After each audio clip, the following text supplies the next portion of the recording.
Good morning students. Class 6th subject Punjabi. बेटा अज आप grammar chapter Punjabi व्याकरण दे विच 3rd चैप्टर करांगे अखर जां वर्ण बोध। अखर जां वर्ण बोध।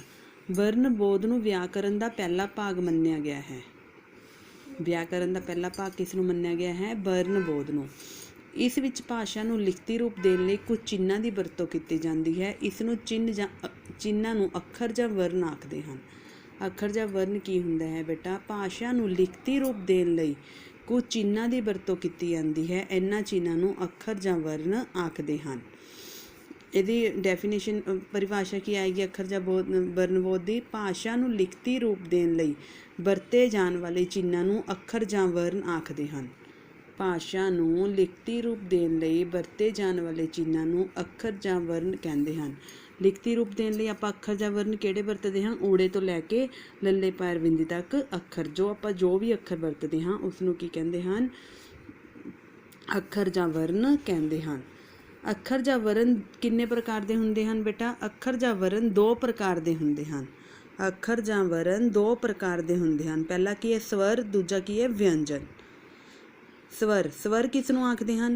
ਜਿਹੜੇ ਅੱਖਰਾਂ ਨੂੰ ਉਚਾਰਦੇ ਸਮੇਂ ਅੰਗ ਸਾਹ ਨੂੰ ਕੋਈ ਰੁਕਾਵਟ ਨਹੀਂ ਪਾਉਂਦੇ ਅਤੇ ਬਿਨਾਂ ਕਿਸੇ ਸਹਾਇਤਾ ਨਾਲ ਬੋਲੇ ਜਾਂਦੇ ਹਨ, ਉਹਨਾਂ ਨੂੰ ਸਵਰ ਆਖਦੇ ਹਨ। ਸਵਰ ਕਿਹਨੂੰ ਕਹਿੰਦੇ ਹਨ ਬੇਟਾ? ਜਿਹੜੇ ਅੱਖਰਾਂ ਨੂੰ ਬੋਲਦੇ ਸਮੇਂ ਉਚਾਰਦੇ ਮਤਲਬ ਬੋਲਦੇ ਸਮੇਂ ਉਚਾਰਨ ਅੰਗ ਸਾਹ ਨੂੰ ਕੋਈ ਰੁਕਾਵਟ ਨਹੀਂ ਪਾਉਂਦੇ।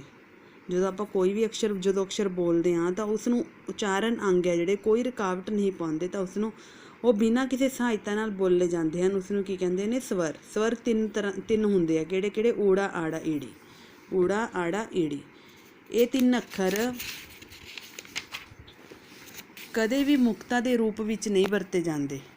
ਮੁਕਤਾ ਮਤਲਬ ਕੱਲੇ ਨਹੀਂ ਆਉਂਦੇ, ਇਹਨਾਂ ਨਾਲ ਹਮੇਸ਼ਾ ਕੋਈ ਨਾ ਕੋਈ ਮਾਤਰਾ ਆਉਂਦੀ ਹੈ। ਇਹ ਕੱਲੇ ਨਹੀਂ ਵਰਤੇ ਜਾਂਦੇ। ਇਹਨਾਂ 3 ਅੱਖਰਾਂ ਨਾਲ ਕੇਵਲ 10 ਲਗਾ ਲੱਗਦੀਆਂ ਹਨ। ਲਗਾ ਮਤਲਬ ਮਾਤਰਾਵਾਂ, ਜਿਨ੍ਹਾਂ ਦੇ ਲੱਗਣ ਨਾਲ ਸਵਰ ਅੱਖਰਾਂ ਤੋਂ ਸਵਰ ਮੁਹਾਰਨੀ ਬਣਦੀ ਹੈ। ਇਹਨਾਂ ਅੱਖਰਾਂ ਨਾਲ ਸਵਰ ਲਗਾ ਲੱਗਣ ਨਾਲ ਹੀ ਮੁਹਾਰਨੀ ਬਣਦੀ ਹੈ। ਮੁਹਾਰਨੀ ਕੀ ਹੁੰਦੇ ਬੇਟਾ?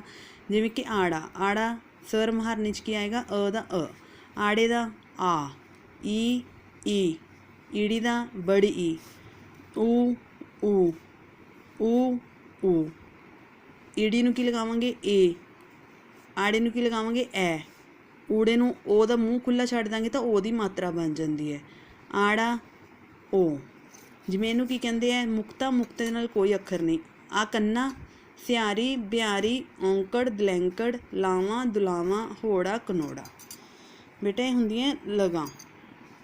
ਇਹ ਹੁੰਦੀ ਆਪਣੀ ਮੁਹਾਰਨੀ। ਅੱਗੇ ਕੀ ਹੈ ਬੇਟਾ? ਵਿਅੰਜਨ।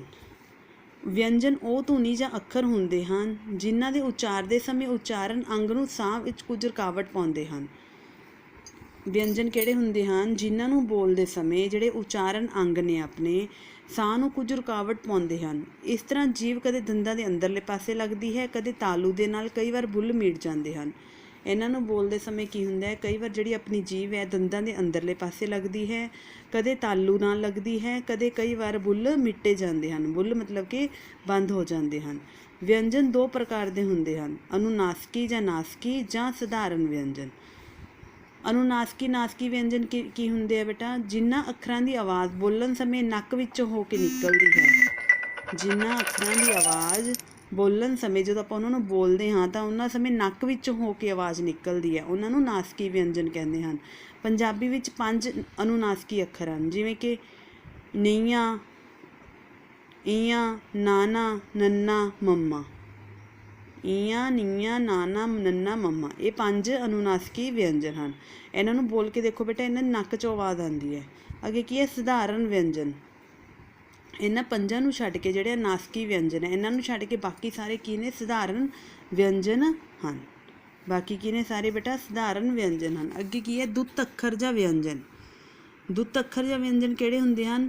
ਜਿਨ੍ਹਾਂ ਨੂੰ ਦੂਜੇ ਅੱਖਰ ਦੇ ਪੈਰ ਵਿੱਚ ਪਾਇਆ ਜਾਂਦਾ ਹੈ। ਜਿਨ੍ਹਾਂ ਨੂੰ ਕਈ ਵਾਰ ਆਪਾਂ ਦੂਜੇ ਅੱਖਰ ਦੇ ਪੈਰ ਵਿੱਚ ਰਾਰਾ ਪਾ ਕੇ ਹਾਹਾ ਪਾ ਕੇ ਲਿਖਦੇ ਹਾਂ ਨਾ, ਉਹਨਾਂ ਨੂੰ ਕੀ ਕਹਿੰਦੇ? ਦੁੱਤ ਅੱਖਰ ਜਾਂ ਦੁੱਤ ਵਿਅੰਜਨ। ਇਹ 3 ਹਨ, ਰਾਰਾ, ਹਾਹਾ ਤੇ ਵਾਵਾ। ਰਾਰਾ, ਹਾਹਾ ਤੇ ਵਾਵਾ। ਰਾਰੇ ਨੂੰ ਪਾਉਣ ਲੱਗੇ ਆਪਾਂ ਆਹ ਵਾਲਾ ਚਿੰਨ੍ਹ ਪਾਉਂਦੇ ਹਾਂ, ਹਾਹੇ ਨੂੰ ਪਾਉਣ ਲੱਗੇ ਆਹ ਵਾਲਾ, ਵਾਵੇ ਨੂੰ ਪਾਉਣ ਲੱਗੇ ਆਹ। ਜਿਵੇਂ ਪ੍ਰਕਾਸ਼, ਪ੍ਰਕਾਸ਼, ਰ ਕਿੱਥੇ ਪਾਇਆ ਪੱਪੇ ਦੇ ਪੈਰ 'ਚ, ਪ੍ਰਤਾਪ, ਰ ਕਿੱਥੇ ਪਾਇਆ ਪੱਪੇ ਦੇ ਪੈਰ 'ਚ, ਪ੍ਰੇਰਨਾ, ਪ੍ਰੇਰਨਾ, ਦੋ ਰ ਆਂਦੇ, ਇੱਕ ਰ ਪੂਰਾ ਪਾਤਾ, ਇੱਕ ਇਹਦੇ ਪੈਰ 'ਚ, ਮਿਹ, ਗੜ, ਜੜ, ਪੜ, ਇਹਨੂੰ ਬੋਲ ਕੇ ਪਿੱਛੇ ਹਾਹੀ ਦੀ ਆਵਾਜ਼ ਆ ਰਹੀ ਹੈ, ਸਵੈ ਜੀਵਨੀ, ਸਵੈ ਬਾਵਾ ਪੈਰ 'ਚ, ਸਵਾਸ, ਸਵੈਮਾਨ। ਥੈਂਕ ਯੂ ਬੇਟਾ, हैव अ नाइस डे।